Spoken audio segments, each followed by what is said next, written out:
environmental activist and writer. I've known her for some time now. We recently did an amazing bird adventure out to Nebraska. And Susan, what's going on in your world today? What's going on? Well, I'm on a boat, and so far I feel okay.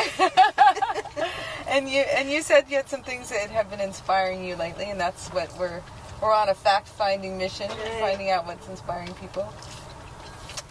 Well, you know that concert that you didn't go to, that Ives concert? Oh yeah. Yeah. Well, I went, and it was wonderful. And she has this song that she wrote and sings called "Working on a World." Have you ever heard it? Yeah, I heard it. It's like an anthem, an environmental anthem. So I've been thinking about, I know so many people that are working on the world. So I was thinking, how can I leverage that? And I don't know the answer. You've worked on the world a long time in a lot of different ways. What inspired you to get involved in environmental work? An excellent question. At the very beginning for me, I had moved to the Ozarks, like kind of a back to the land thing. And it was a complete revelation. I mean, there's nature everywhere, and water was coming out of the ground in springs, and beautiful mountains and rivers, and I didn't know enough to see the problem. I knew I really cared about this place, but what was happening was the Forest Service was spraying herbicides on the forest to convert it from a hardwood forest to a pine forest, because pine grows faster and they could harvest it. So this little kind of group of musicians, really, in this little valley that I lived, called Murray Valley, started playing concerts and benefits and educating people and raising money. It was to basically stop this practice of herbicides. And the reason I think it was formative was because we got this guy from the Sierra Club to come out and testify as an expert in this, I think it might have been a lawsuit against the Forest Service for this poisoning the ecosystem.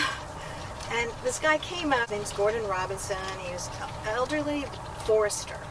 Very, very knowledgeable. He'd worked for the railroad companies at one time, but he came over to the bright side after many years, and was really an expert and was offering his knowledge to the Sierra Club, and they sent him out. And he was really helpful, and I remember it was my birthday, and we were having this kind of celebration outside. Gordon was there. And then when I moved out to California and I came to Marin County, he might have been the first person that I called. Oh, wow. And he helped me get a job at Sierra Club. So that was the first real big green kind of job. That led to lots of other things. So that was, I guess, some inspiration. That's great. Yeah. I also came up when, Barbara Boxer was running for House, and I worked on her campaign, and then I worked in her office, and that was inspiring. Because she was really a great environmental leader as well. She was talked about as a woman before a lot of people were listening. That just led to many other opportunities. I've been just really blessed to be able to work my whole life, really, in the stuff that I care about. I wanted you to talk about one of your mentors who worked on specifically saving the Bay, since this is a Bay adjacent on the Bay project. Sylvia McLaughlin created Save the Bay around 1960-61. She got a bunch of people to join because she charged $1 to become a member of Save the Bay. And then she put them all on a bus and took them to Sacramento, and I guess marched on the Governor Reagan's office to say that they wanted to save the Bay. That's awesome. Anyway, she kept at it for a long time, and so when we look out at this beautiful bay and this beautiful day, we really should honor our ancestor, Sylvia McLaughlin, one of 3 women who founded Save the Bay.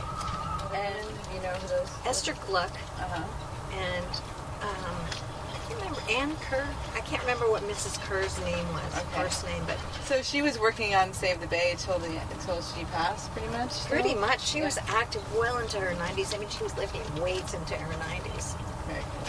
She really wanted to be 100, and she almost made it anyway. She was a great lady and an inspiration, and I'll tell you what I remember.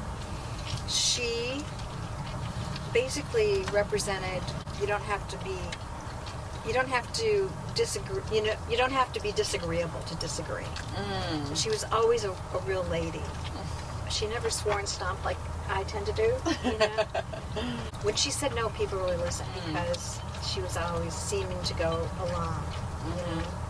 She was really tough as nails under this very, kind of ladylike exterior.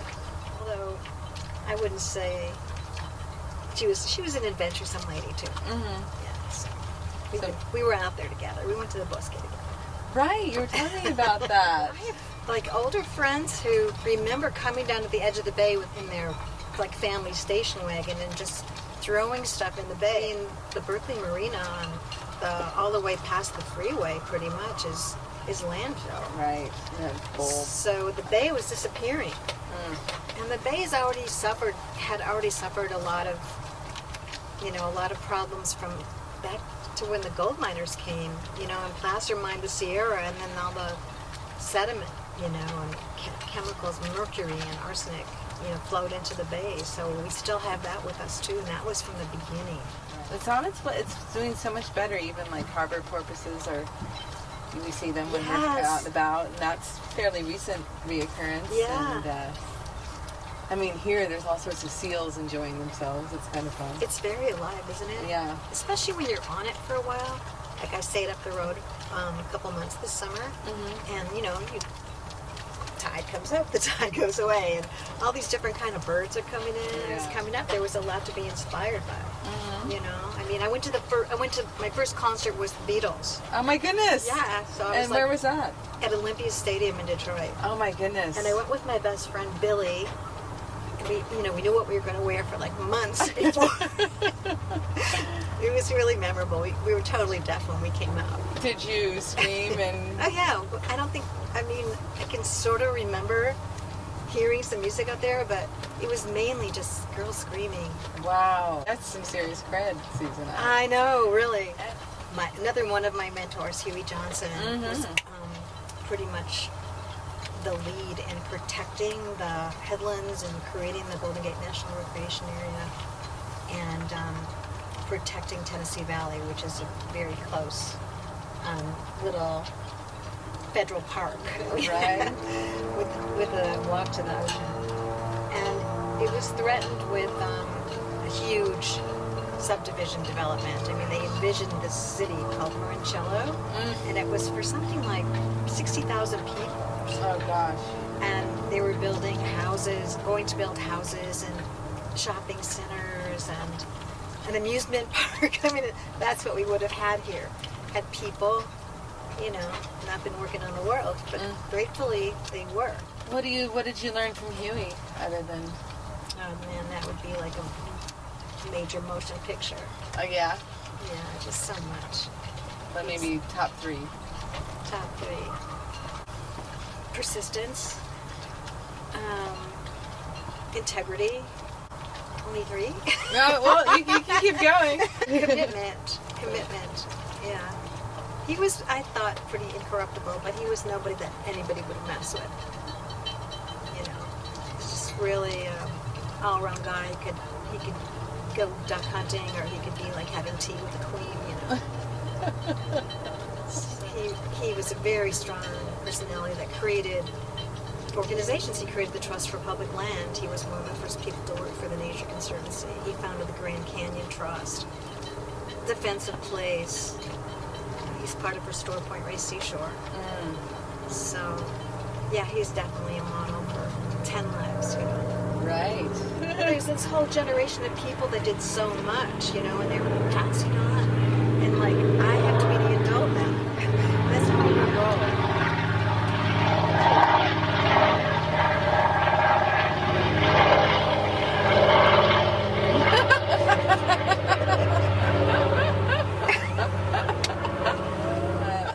So you've been, I know, working on a lot of different issues in Marin. What do you think are some of the most important things we can do to keep this lovely setting going right now? Well, to start anywhere. We're pretty lucky, but to start anywhere, there's all kinds of fires to put out, environmental fires to put out. Everybody can do something.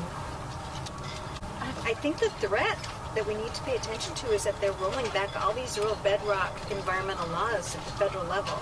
Yeah. And even the state level, like right now they're talking about weakening CEQA, which is the Environmental Quality Act, and it requires developers to get public input into their projects. Developers have been complaining that it takes too long and they can't build affordable housing, and there's all these reasons why they want to roll back this really important law. I don't think anybody's really paying attention.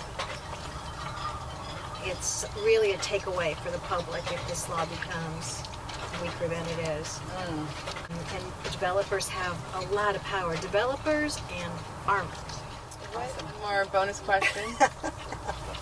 What's been your highlight bird of the week?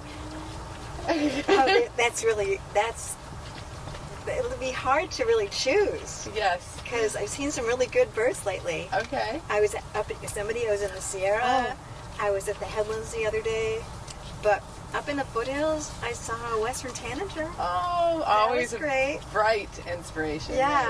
Yes. And I saw two of them flitting around in this beautiful ash tree. Oh, yeah. Well, thank you, Susan. Well, thanks for asking. This will be continued. I think this is just part of the working on the world that will happen.